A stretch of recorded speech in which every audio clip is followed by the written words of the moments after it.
So Freunde, heute ist es soweit und zwar gehen wir mit den Bitcoin Merge BitX Ultra 1366 in das Setup rein. Bevor wir losgehen und zum Computer rübergehen, möchte ich Ihnen mal ganz kurz was zeigen. Ich hatte ja das letzte Mal im Video erwähnt, dass ihr hier für diesen Stecker, der halt mit dabei ist, ihr noch einen Reißadapter braucht. Das wäre eine Möglichkeit. Es gibt auch Kabel zu kaufen, die richtig Kabel, das sind Kaltgeräte, Stecker, die ihr kaufen könnt, die schon einen EU-Stecker haben. Das heißt, kosten auch 2 bis 3 Euro. Das heißt, mit dem Reiseadapter, das könnt ihr euch sparen. Ich war der Meinung, dass es Kaltgeräte-Netzstecker nur auf dreipolig gibt, also für einen PC. Es gibt aber auch solche Kaltgeräte-Netzstecker. Könnt ihr also quasi im Elektrofachgeschäft euch kaufen. Kosten, wie gesagt, 2 bis 3 Euro. Also Reiseadapter könnt ihr euch sozusagen sparen. Ja, das ist das gute Stück. Ihr seht es ja hier. Ich hatte es ja letztens geunboxed sozusagen. Also wir haben es ja zusammen ausgepackt. Da waren halt eben noch ein paar coole Aufkleber mit dabei. Heute wollen wir das Teil mit in Betrieb nehmen. Das heißt, ich zeige euch in diesem Video Schritt für Schritt, wie das Ganze funktioniert.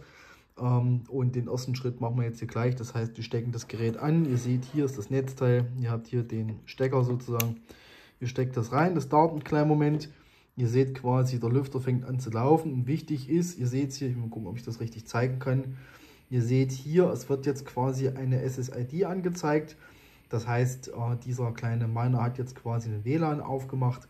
Der nächste Schritt ist, dass wir uns dementsprechend mit den WLAN verbinden und halt eben die Konfiguration durchführen. Und das machen wir jetzt drüben am PC.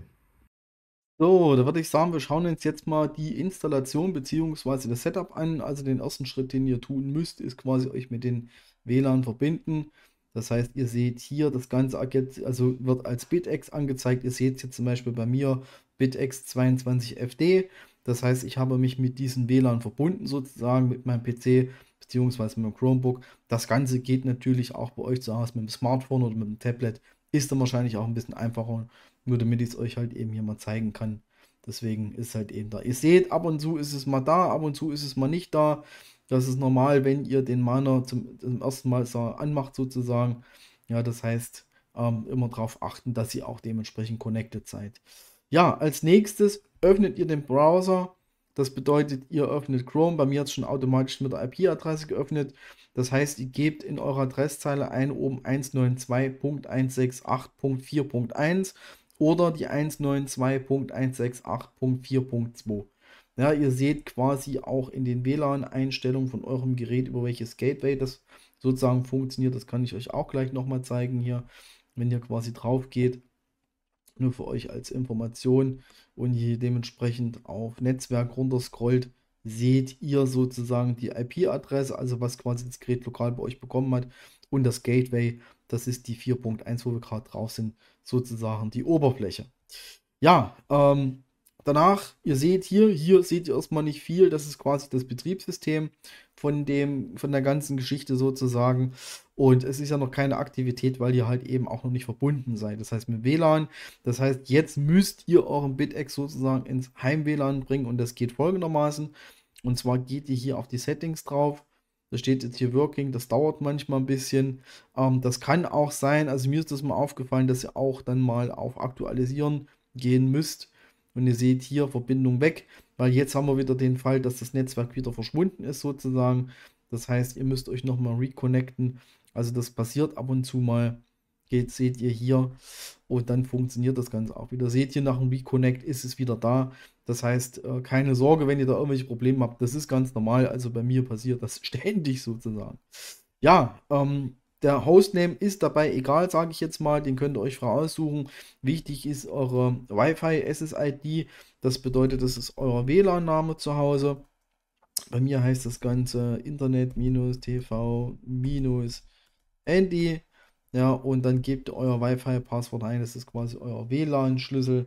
Ich packe den mal jetzt hier rein. Mal gucken, ob es auf Anhieb funktioniert. Ist ja immer so, wenn ich eine Aufnahme mache, dass es nicht ganz funktioniert. So, dann haben wir noch die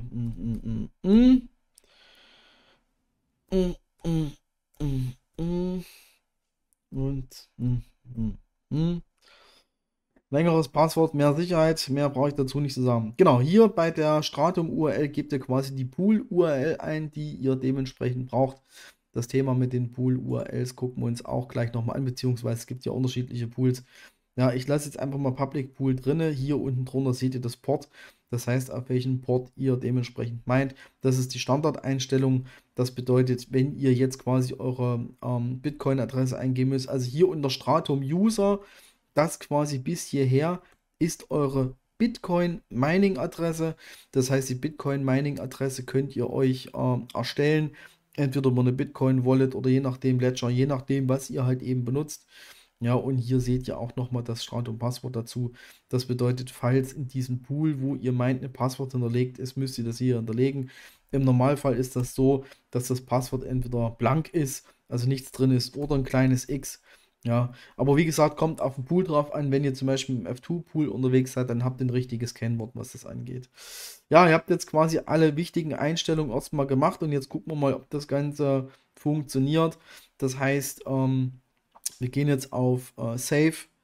Danach muss das Gerät gerebootet werden, sozusagen. Habt ihr gesehen, hier you must restart your device after saving these changes. Das bedeutet, wir gehen jetzt hier quasi auf Restart und dann schauen wir danach mal, was passiert. Ja, nachdem ihr jetzt den Miner quasi neu gestartet habt, sollte das Ganze so bei euch aussehen. Das heißt, oben im Display laufen unterschiedliche Zahlen durch. Das heißt, wie zum Beispiel die Geschwindigkeit, die Temperatur und eine IP-Adresse. Also wenn ihr bis dahin gekommen seid, habt ihr es eigentlich schon so gut wie geschafft, sage ich jetzt mal. Und die IP-Adresse, die hier angezeigt wird, ist noch wichtig. Da gehen wir jetzt gleich nochmal remote drauf. Da könnt ihr nochmal Einstellungen durchführen und auch prüfen, ob eure Miner richtig läuft. Von daher, wie gesagt, habt ihr es erstmal bisher geschafft und es laufen unterschiedliche Zahlen durch, wie Temperatur, Hashrate und so weiter. Habt es eigentlich schon geschafft. Und ich würde sagen, wir switchen nochmal rüber zum PC. So, nochmal zurück am Rechner angekommen. Und zwar, ich hatte euch eben gesagt, dass der Miner euch, wenn alles richtig läuft, eine IP-Adresse anzeigt. Und diese IP-Adresse gebt ihr ganz normal in euren Browser ein. Also wie gesagt, das könnt ihr entweder in eurem Smartphone machen oder am PC. Der ist auf jeden Fall dann im Netzwerk drin. Und dann sieht das Ganze so aus. Das ist quasi das Dashboard. Also der Miner läuft jetzt nur ein paar Minuten. Also wie gesagt, ich mache das Video mehr oder minder am Stück. Ihr seht hier, die aktuelle Hashrate liegt bei 518 GHz. Das heißt, 26 Shares hat es bis jetzt erzeugt. Hier seht ihr quasi die Effektivität. Das sind quasi Watt pro Terahash. Das heißt, aktuell verbraucht er ungefähr 11 Watt bei dem, was gerade läuft. Hier seht ihr nochmal den Schwierigkeitsgrad und so weiter und so fort. Und hier habt ihr auch nach wie vor nochmal die Möglichkeit, eure Einstellungen zu ändern. Ihr seht quasi hier den Hostname, den ich halt gewählt habe. Dann mein WLAN, was ich eingegeben habe, Public Pool, das ist quasi der Pool, den ihr nutzt. Es gibt natürlich noch andere Pools, die ihr auch dementsprechend nutzen könnt, wenn ihr zum Beispiel mal in den Vergleich reingeht. Hier seht ihr zum Beispiel bei Mining Pool Stats, seht ihr die ganzen Pools.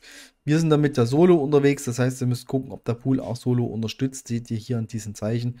Das heißt, alle Pools, die quasi diese Solo-Mark haben, sind auch Solo-fähig.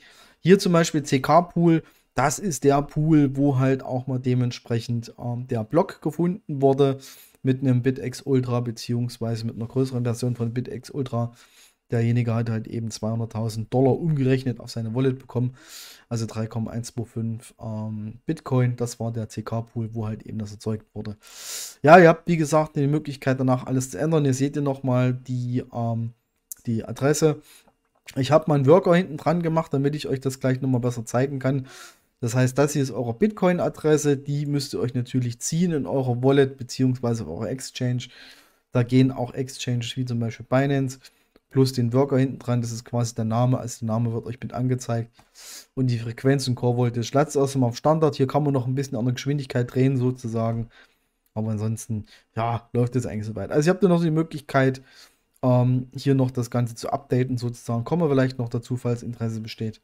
Ja, ansonsten, wenn ihr jetzt hier aufs Dashboard zum Beispiel geht, seht ihr nochmal quasi eure Leistung. Hier wird gleich nochmal das Diagramm angezeigt. Und hier seht ihr, geht immer hoch und runter. Das ist halt eben so. Hier seht ihr nochmal den Quick-Link zu eurem Pool. Das bedeutet, ihr klickt quasi hier drauf. Ich habe halt eben mal die Standard-Donation-Adresse genommen. Das heißt, ich meine jetzt gerade nicht auf meine eigene Adresse. Ich stelle das gleich noch um. Und ihr seht hier, ich hatte jetzt hier den Worker angegeben in den Einstellungen hier CryptoStars.io Test. Wir gucken hier im Public Pool, sehen wir gleich hier CryptoStars.io Test. Das heißt, wir haben eine Session. Das heißt, läuft aktuell, ist halt eben gerade eben erst an den Start gegangen. Das heißt, wir haben ja noch keine richtigen Hash-Werte. Das wird sich aber, wie halt eben der Miner auch selber anzeigt, hier im Dashboard zwischen 400 und 500 Gigahash ungefähr einpendeln. Das ist auch das, was BitX Ultra bringt. Ihr seht jetzt wieder, sagen wir aktuell wieder um die 438 Gigahash.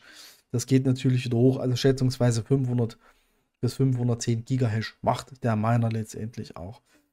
Ja, das war letztendlich die ganze Einrichtung von den ganzen Kram. Falls ihr irgendeinen Punkt nicht mitbekommen habt, guckt es euch einfach nochmal von vorne an. Falls ihr irgendwelche Fragen habt, lasst einfach einen Kommentar da. Ansonsten soll es das von mir jetzt erstmal gewesen sein, was das Thema angeht. Ich wünsche euch was. Bis die Tage. Bis später. Ciao.